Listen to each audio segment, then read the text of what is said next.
اس programme کو پیش کر رہے ہیں زندہ تلسمات، تمام موسمی بیماریوں کی ایک اثردار دوا تعاون کر رہے ہیں میلا اسکن کریم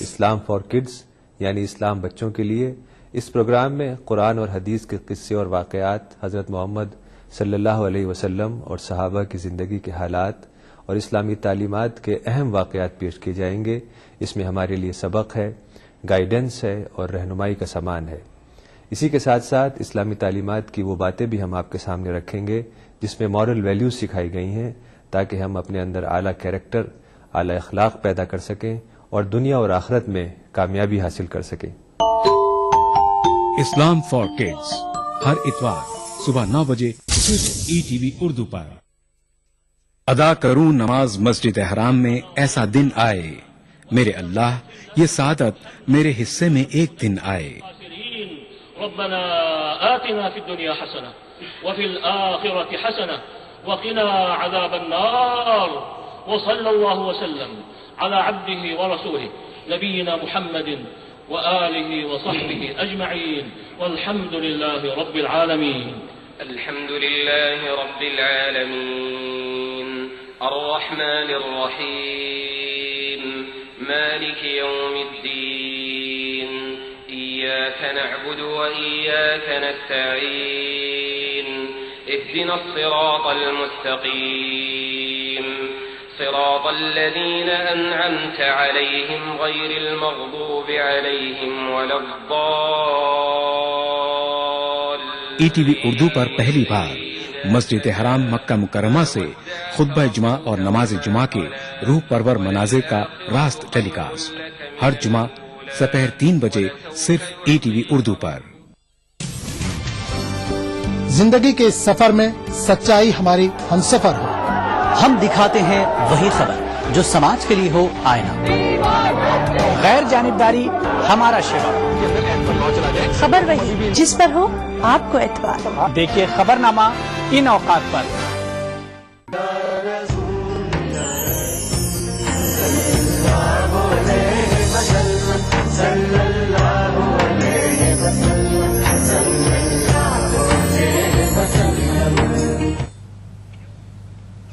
محترم ناظرین کرام، جشن میلاد النبی میں سرزمین لکھنؤ پر ایک بار پھر آپ کو خوش آمدید کہتے ہیں، آپ کا استقبال کرتے ہیں۔ میں آپ کو بتاتا چلوں کہ وقفے کے دوران ہمارے ساتھ نہ صرف ہندوستان بلکہ بیرونی ممالک سے بھی بہت سے کالر جڑے ہیں، جن کے سوالات ہم نے درج کر لیے ہیں اور جن کے جوابات محترم عبدالعلی فاروقی صاحب چند ہی لمحوں میں پیش کریں گے۔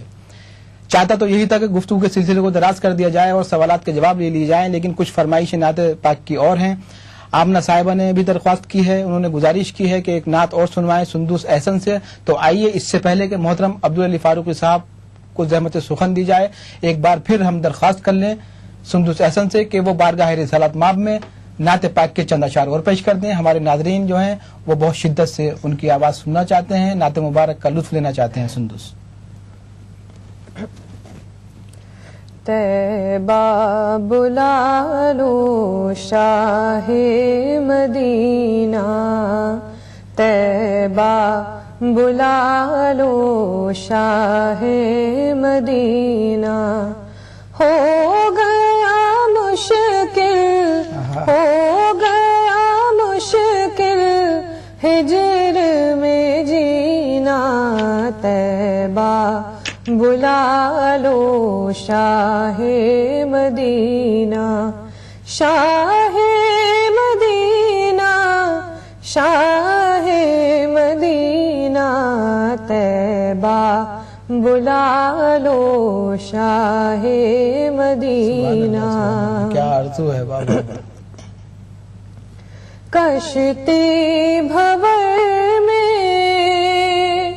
آقا پھنسی ہے، تم بن کوئی چارہ نہیں ہے، پار لگا دو پار لگا دو میرا سفینہ، طیبہ بلا لو شاہ مدینہ طیبہ بلا لو شاہ مدینہ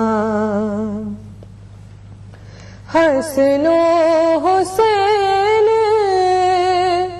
پھول نبی کے پات نبی کے اور علی کے ان سے سجا ہے ان سے سجا ہے باغ مدینہ طیبہ بلا لو شاہ مدینہ طیبہ بلا لو شاہ مدینہ غوث محی الدین کے صدقے خواجہ معین الدین کے صدقے ان سے ہی ہم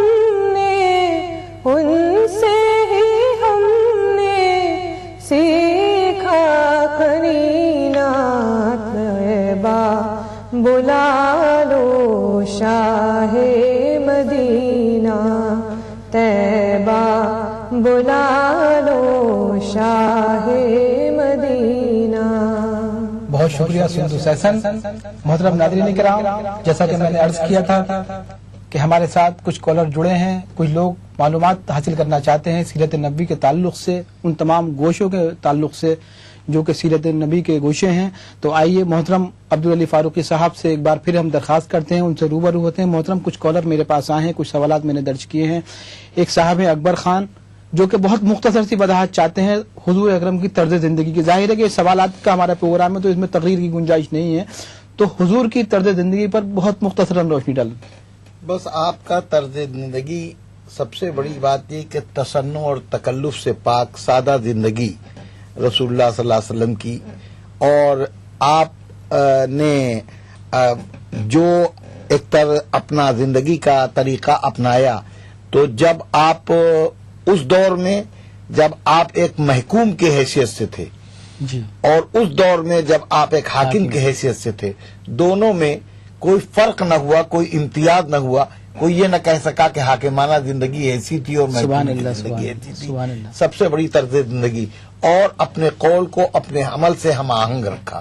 یہ رسول اللہ صلی اللہ علیہ وسلم کا طرز زندگی. اکبر خان صاحب، بہت خوبصورت جواب آپ تک پہنچا ہے. ہم سمجھتے ہیں کہ آپ ضرور مطمئن ہوئے ہوں گے.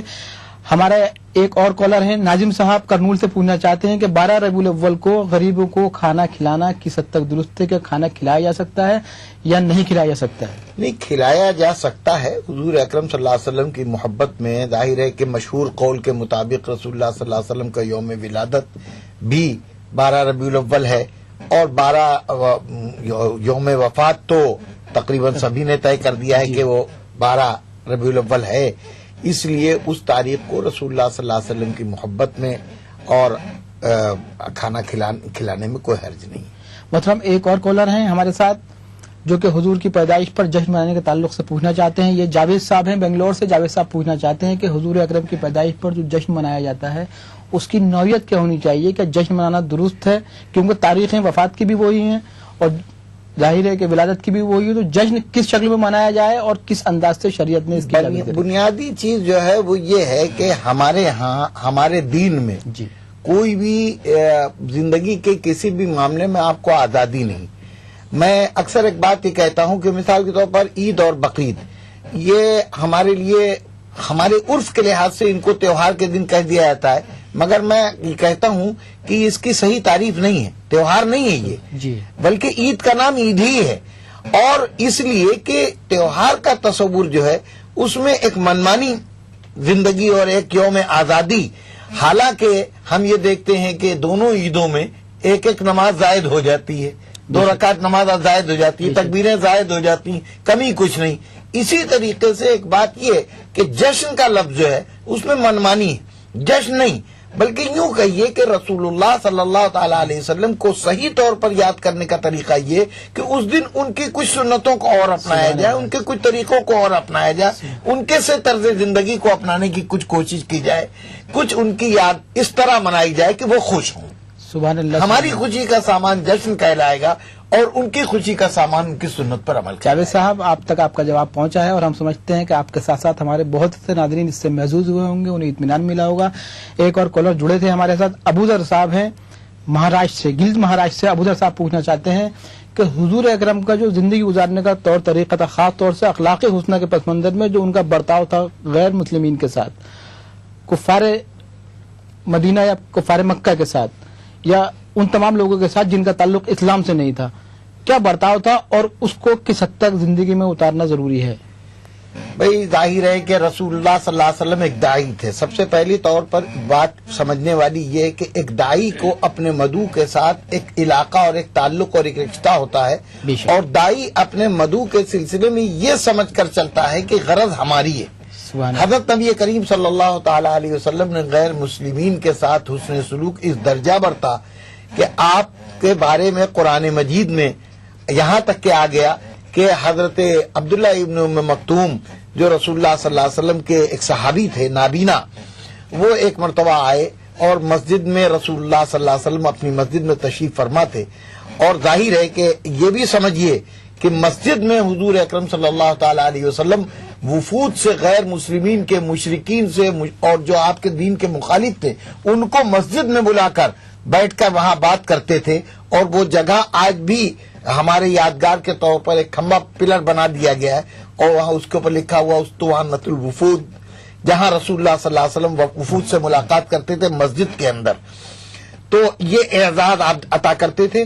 اور رسول اللہ صلی اللہ علیہ وسلم نے حضرت عبداللہ ابن مکتوم جب آئے تو وہ تو چونکہ نابینا تھے، اس لیے وہ سمجھ نہیں سکے کہ اس حیثیت کے اور کس طرح کے لوگ ہیں، تو رسول اللہ صلی اللہ علیہ وسلم سے انہوں نے درمیان میں بات کرنا چاہی، تو حضور کو اس درجہ ناگواری ہوئی، سامنے والے اپنے مخاطبین کی حیثیت اور رتبے کی اتنی رعایت آپ کو ملوث تھی کہ آپ کی جبین اطہر کے اوپر شکنیں پڑ گئیں، تو اللہ تبارک و تعالیٰ کو یہ بات ناگوار ہوئی، اور آپ نے فرمایا کہ عبس وتولی ان جاءہ الاعمی وما یدریک لعلہ یزکیٰ، تم نے منہ بنا لیا، تم نے اپنے پیٹ پھیر لی اس بات کے اوپر کہ وہ ایک نابینا تمہارے پاس آیا، اس نے سوال کیا، تم کیا جانو کہ کس کا دل زیادہ پاک ہے؟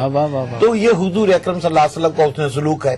اور پھر وہ بہت مشہور واقعہ ہے ایک یہودی کا کہ وہ آیا اور رسول اللہ صلی اللہ علیہ وسلم اس کو مہمان بنایا، اور پھر وہ حضور کے اذیت پہنچانے کے لیے بستر کے اوپر حضور کے آلائش کر کے چلا گیا، رسول اللہ صلی اللہ علیہ وسلم نے نہایت خندہ پیشانی کے ساتھ اس آلائش کو صاف کیا، یہ کہتے ہوئے کہ ہمارا مہمان تھا۔ تو اس طرح کے واقعات حضور اکرم صلی اللہ علیہ وسلم کی زندگی میں جو غیر مسلمین کے ساتھ اور اپنے مذہب سے الگ لوگوں کے ساتھ کیے، یہ آپ کا طرز زندگی تھا۔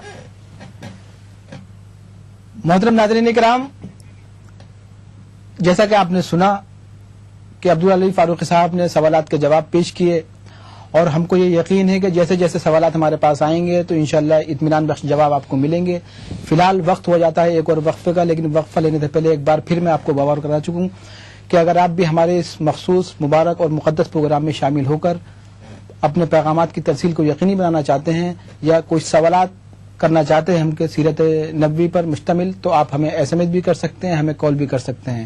ایس ایم ایس کرنے کے لیے میں نے آپ کو نمبر بتایا تھا، لیکن سب سے پہلے میں آپ کو بتا دوں کہ ٹول فری نمبر پر آپ ہمیں کال کر سکتے ہیں، ایس ٹی ڈی نمبر پر بھی کال کر سکتے ہیں۔ ٹول فری نمبر نوٹ فرما لیجئے 180034544026، ہمارا دوسرا نمبر ہے 180042544089۔ ناظرین اکرام، اگر آپ ایس ٹی ڈی نمبر پر ہم سے رابطہ کرنا چاہتے ہیں تو آپ ہمیں کانٹیکٹ کر سکتے ہیں۔ ہمارا ایس ٹی ڈی نمبر ہے 08415305010۔ اس کے علاوہ اگر آپ کوئی تہنیتی پیغام جشن میلاد النبی کے تعلق سے بھیجنا چاہتے ہیں، سیرت نبوی پر مشتمل کوئی پیغام بھیجنا چاہتے ہیں اپنے عزیز و اقربا کو، تو آپ ہمیں ایس ایم ایس بھی کر سکتے ہیں۔ ایس ایم ایس کرنے کے لیے سب سے پہلے آپ کو ٹائپ کرنا ہے JMN، جشن میلاد النبی، JMN، اپنا میسج نام اور شہر کے نام کے ساتھ بھیج دیجئے 56263579 پر۔ چند ہی لمحوں میں ایک بار پھر آپ کے روبرو ہوں گے، کریں گے کچھ سوالات اور سنیں گے نعت پاک. دیکھتے رہیے ہمارا خاص پروگرام سرزمین لکھنؤ سے جشن میلاد النبی.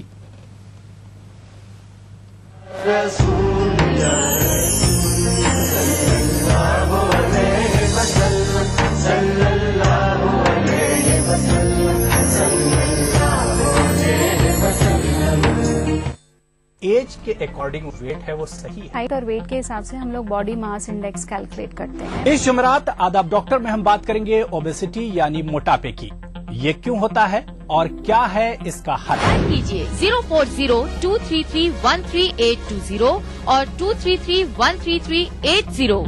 آداب ڈاکٹر اس جمعرات شام 5 بجے صرف ETV اردو پر.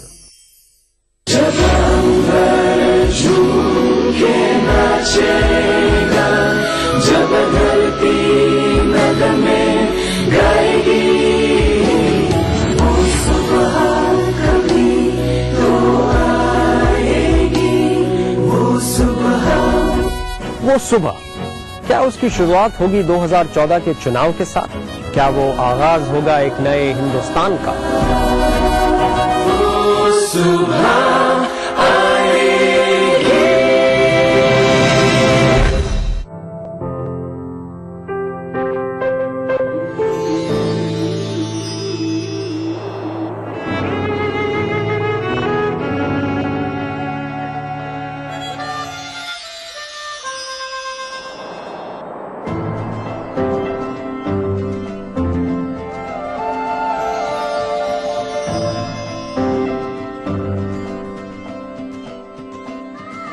نئے احساسوں سے جڑے نئے رشتے بکھیریں گے رنگ.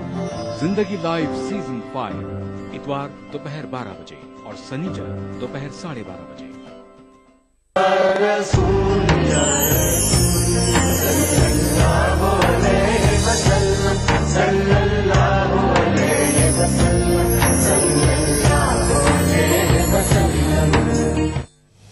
محترم ناظرین، میں طارق قمر سرزمین لکھنؤ پر ایک بار پھر آپ کو خوش آمدید کہتا ہوں. جشن عید میلاد النبی میں آپ کا پھر استقبال کرتا ہوں. جیسا کہ آپ جانتے ہیں کہ کچھ کالر ہم سے اور جڑ گئے ہیں، لیکن ہم باقاعدہ سوالات کے جواب لینے سے پہلے ایک بار پھر ہم چاہیں گے کہ بارگاہ رسالت مآب میں عقیدتوں اور محبتوں کا نذرانہ بشکل نعت پیش کیا جائے. قرب ایسا کہ تیری آنکھ کا سرما ہو جاؤں، قرب ایسا کہ تیری آنکھ کا سرما ہو جاؤں، ہجر میں آنسو بنوں پھیل کے دریا ہو جاؤں، ہجر میں آنسو بنوں پھیل کے دریا ہو جاؤں، اور میرے سینے سے تیرے چاہنے والے گزرے، میرے سینے سے تیرے چاہنے والے گزرے. اے محمد میں تیرے شہر کا رستہ ہو جاؤں، اے محمد میں تیرے شہر کا رستہ ہو جاؤں. اور یہ شعر خاص طور سے ملاحظہ کرتے ہوئے آئیے سنبس سے درخواست کرتے ہیں کہ وہ ایک بار پھر بارگاہ رسالت مآب میں اپنی عقیدتوں اور محبتوں کا نذرانہ پیش کریں کہ ماں نے بچپن میں رٹایا تھا محمد کا سبق، ماں نے بچپن میں رٹایا تھا محمد کا سبق، یہ سبق یاد رہے اور میں بوڑھا ہو جاؤں. سندو سے ایک بار پھر نعت پیش کریں گی ہمارے ان تمام ناظرین کے لیے جنہوں نے بہت فرمائش کی ہے، جبل پور سے، دبئی سے اور کئی بہت اہم مقامات سے، جھارکھنڈ سے بہت سے لوگ ایسے ہیں جو نعت کی فرمائش کر رہے ہیں. سمس ایک بار پھر آپ کو زحمت دیتے ہیں، بلکہ زحمت کا یہ تو ایک سعادت ہے، سعادت حاصل کریے اور نعت پاک پیش کریے. اس کرم کا کروں شکر کیسے ادا، اس کرم کا کروں شکر کیسے ادا، جو کرم مجھ پہ میرے نبی نے کیا. اس کرم کا کروں شکر کیسے ادا، جو کرم مجھ پہ میرے نبی نے کیا. میں سجاتا تھا سرکار کی محفلیں، میں سجاتا تھا سرکار کی محفلیں، مجھ کو ہر غم سے رب نے بری کر دیا. اس کرم کا کروں شکر کیسے ادا، سید یا رسول اللہ، سید یا حبیب اللہ، سید یا رسول اللہ، سید یا حبیب اللہ. ذکر سرکار کی ہے بڑی برکتیں، ذکر سرکار کی ہے بڑی برکتیں، مل گئی راحت عظمت رفعت، مل گئی راحت عظمت رفعت، میں گناہگار تھا بے عمل تھا مگر مصطفیٰ نے مجھے جنتی کر دیا، اس کرم کا کروں شکر کیسے ادا، سید یا رسول اللہ سید یا حبیب اللہ، جو بھی آیا ہے محفل میں سرکار کی،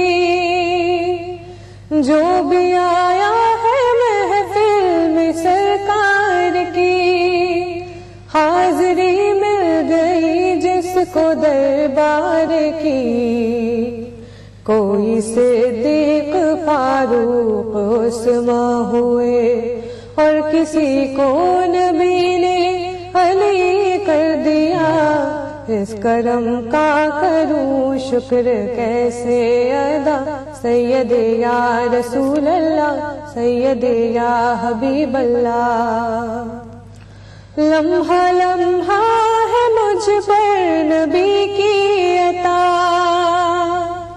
لمحہ لمحہ ہے مجھ پر نبی کی عطا، دوستوں اور مانگوں میں مولا سے کیا، کیا یہ کم ہے کہ میرے خدا نے مجھے اپنے محبوب کا امتی کر دیا، اس کرم کا کروں شکر کیسے ادا، جو کرم مجھ پہ میرے نبی نے کیا، سید یا رسول اللہ سید یا حبیب اللہ۔ بہت شکریہ سنت حسین، بہت خوبصورت نعت پاک پیش کی بارگاہ رسالت مآب میں۔ آئیے ناظرین کرام اب ان سوالات کے جواب کی طرف چلتے ہیں جو کہ ہم نے درج کی توقف کے دوران محترم عبدالعلی فاروقی صاحب تشریف فرما ہیں جوابات دینے کے لیے۔ محترم محمد سالم رضا صاحب ہیں علی گڑھ سے، وہ پوچھنا چاہتے ہیں کہ عورتوں کے پردے کے تعلق سے شریعت میں کیا احکامات ہیں اور عورتوں کے پردے کی کیا اہمیت ہے؟ قرآن مجید میں صاف صاف موجود ہے، اللہ تبارک و تعالی نے پردے کے سلسلے میں عورتوں کو حکم دیا ہے، حتیٰ کہ ازواج مطہرات کو پردے کا حکم دیا گیا، فرمایا گیا اذا سألتموہن متاعا فاسألوہن من وراء حجاب، جب تم ان سے کسی چیز کو طلب کرو تو پردے کی آڑ سے طلب کرو۔ پردہ دراصل عورت یہ ایک تصور مغربی تہذیب کا پیدا کیا ہوا ہے جو کہ عورت کو باہر نکالنے میں اس کی عزت ہے، حالانکہ حقیقت یہ ہے کہ ہم اس دنیا میں تجربہ رکھتے ہیں اس چیز کا کہ بہت سی قیمتی چیزیں ہیں، ان کی قیمت چھپانے ہی میں ہے۔ ظاہر ہے کہ ایک آدمی لاکھوں روپیہ لے کر اگر کہیں باہر سفر کرنا چاہتا ہے، وہ یہ چاہے کہ نوٹوں کی گڈی کو سامنے رکھے تو 10 ڈکیت اس کے ہاتھ سے چھین لیں گے، اور لہذا اس کو چھپا کر رکھنا ہے۔ تو چھپا کر لے کر چلنے کا یہ مطلب نہیں ہے کہ آپ اس کی بے توقیری کر رہے ہیں، بلکہ اس کی عزت اس لیے آپ کے ذہن میں ہے، اس کی قیمت آپ کے ذہن میں ہے، اس لیے آپ اس کو چھپا کر لے کر چل رہے ہیں کہ کسی کی بد نظر نہ لگ جائے۔ بے شک اسی طریقے سے زیورات ہیں جو اور گھر کی قیمتی چیزیں ہیں، ان کو چھپا کر رکھا جاتا ہے، تو چھپانے سے بے عزتی نہیں، یہ تو دیا ہوا تصور ہے۔ حضرت نبی کریم صلی اللہ تعالی علیہ وسلم کی تعلیمات میں یہ بات داخل ہے کہ ایک مرتبہ یہی نابینا صحابی حضرت عبداللہ ابن ام مکتوم زوجہ محترمہ کے سامنے آ رہے تھے، رسول اللہ صلی اللہ علیہ وسلم نے حکم دیا کہ اٹھو عبداللہ آ رہے ہیں۔ ان کا یا رسول اللہ یہ تو نابینا ہے، ان سے کیا پردہ؟ تو رسول اللہ صلی اللہ علیہ وسلم نے فرمایا کہ یہ نابینا ہے کہ تم بھی نابینا ہو۔ تو یہ بھی ذہن میں رہنا چاہیے کہ پردہ دونوں طرف سے ہے۔ عام ذہن میں یہ بات ہے کہ عورت اگر مرد کو دیکھے تو کوئی بے پردگی نہیں ہے، مرد اگر عورت کو دیکھے تو بے پردگی ہے۔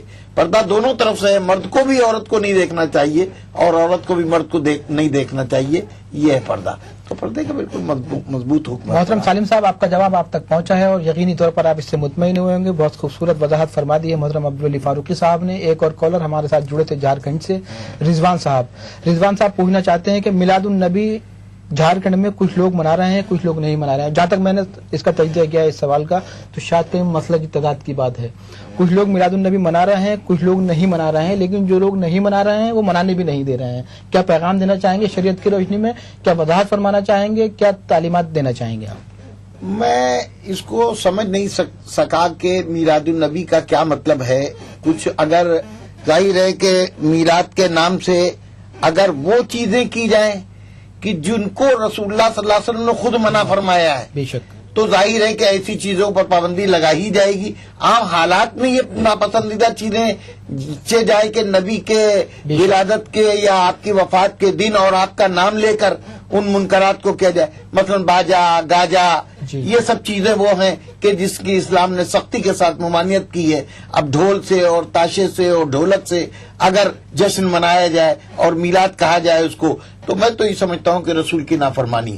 باقی رسول اللہ صلی اللہ علیہ وسلم کا ذکر جمیل کرنا، آپ کی سیرت کو بیان کرنا، آپ کی تعلیمات کو عام کرنا، آپ کی زندگی کو پیش کرنا، اگر اس سے کوئی روکتا ہے تو قطعی اس کو. اس سوال میں حل کرتا میں اپنے ناظرین کے لیے وضاحت آپ سے چاہتا ہوں کہ ایک مخصوص طریقہ کون سا ہو سکتا ہے تو سب کو پسند بھی ہو اور حضور اکرم کی جو تعلیمات ہیں ان کی نفی بھی نہ ہو رہی ہو.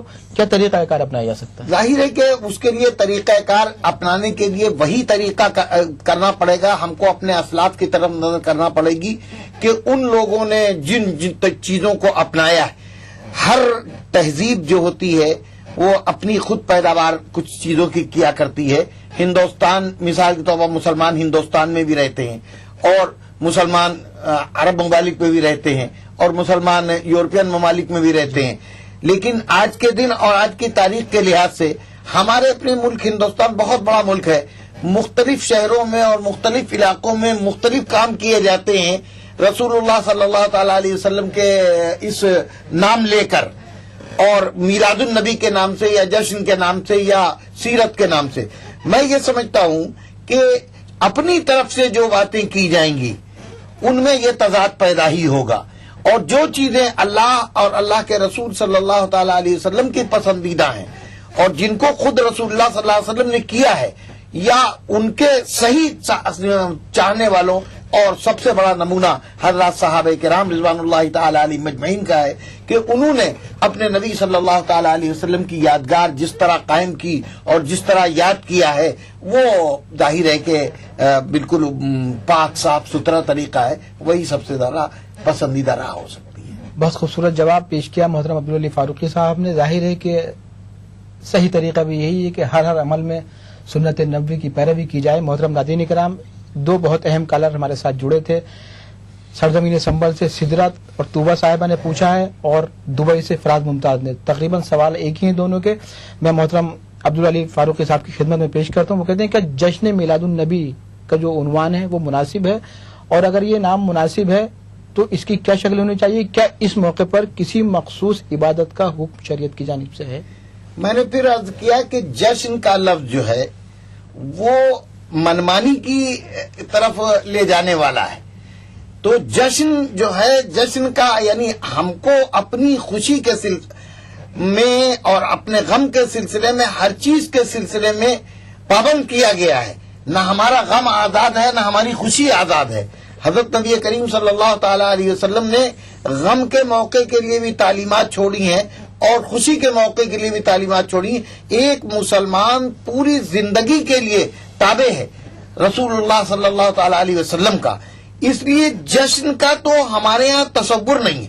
جشن ہم کو جشن شادی منانے کی بھی اجازت نہیں ہے، یعنی نبی کے ہی نام پر نہیں، بلکہ جشن کا جو ایک تصور ہے منمانا تو وہ بالکل نہیں، اس کی تو قطعی اجازت نہیں دی جا سکتی. جشن سے تو ایک یہ ساتھ ہمارا جو جی چاہے کریں. بہت شکریہ محترم ناظرین کرام. ابھی وقت ایک چھوٹے سے بریک کا. بریک لینے سے پہلے آپ کو بتا دیں کہ اگر آپ بھی ہمارے اس مخصوص پروگرام میں اپنے سوالات درج کرا کر جواب حاصل کرنا چاہتے ہیں تو آپ ہمارے ٹول فری نمبر پر ہمیں کال کر سکتے ہیں. ہمارے ٹول فری نمبر ایک بار پھر نوٹ کر لیجئے 180034542026. ہمارا دوسرا ٹول فری نمبر ہے 180042 548089. اس کے علاوہ اگر آپ STD نمبر پر ہم سے رابطہ کرنا چاہتے ہیں تو STD نمبر بھی نوٹ فرما سکتے ہیں. ہمارا STD نمبر ہے 08415305010. جیسا کہ میں نے پہلے بھی عرض کیا تھا، ایک بار پھر آپ کو بتا دوں کہ اس پروگرام کے ذریعے اگر آپ اپنے عزیز و قریب کو SMS کی ترسیل